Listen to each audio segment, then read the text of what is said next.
একজন চাওয়ালা যদি দেশের প্রধানমন্ত্রী হতে পারে তাহলে আমি কেন পারবো না? একটা ছেলে যে জঞ্জাল সাফ করার কাজ করত আর সে যদি বিশ্বের অন্যতম ক্রিকেটার হয়ে দেখাতে পারে তাহলে আমি কেন পারবো না? একটা মানুষ কোনো ডিগ্রি ছাড়াই শুধুমাত্র পেট্রোল পাম্পে কাজ করে ইন্ডিয়ার বেস্ট বিজনেসম্যান হতে পারে তাহলে আমি কেন পারবো না?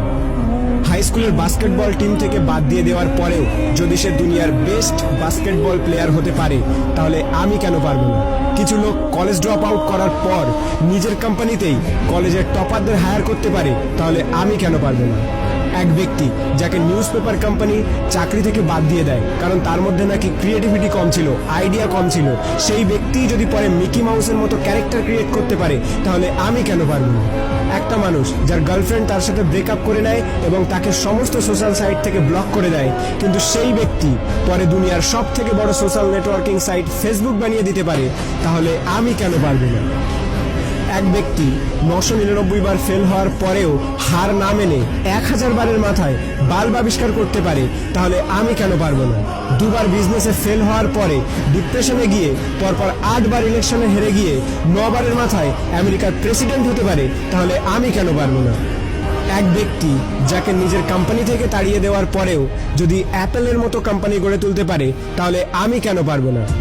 একটা মেয়ে যে 9 বছর বয়সে সেক্সুয়ালি অ্যাবিউজড হওয়ার পরেও 10 বছর বয়সে প্রেগনেন্ট হওয়ার পরেও লোকাল টিভি শো থেকে বের করে দেওয়ার পরেও অস্কার জিততে পারে এবং কোটি কোটি টাকা ইনকাম করতে পারে তাহলে আমি কেন পারবো না?